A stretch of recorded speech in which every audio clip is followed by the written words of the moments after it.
Today on my way home from church, I was listening to a song called Evidence. The lyrics say, "We've got evidence. We're the living proof you keep promises, and your word won't fail." You always keep your word, that's what you do. That's what you do.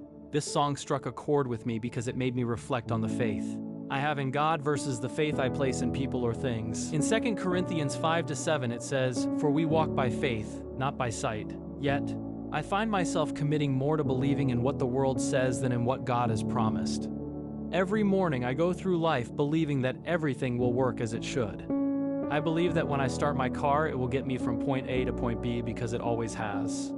I trust the highways to support my car and thousands of others without question. I never take a different route out of fear that the road won't hold up. So why isn't my faith in God that strong?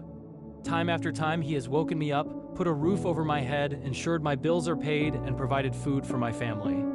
Despite this, my faith in Him wavers. Why do we trust man-made things more than the God who created everything with just His words?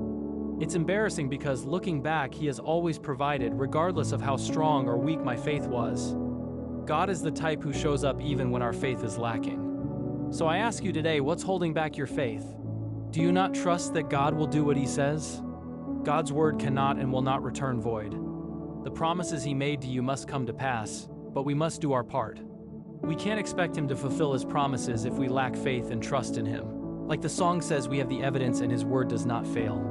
So let's take a vow today. Let's correct our walk in faith. Let's give it to God and trust that no matter the circumstances, He will always keep His word because that is what He does.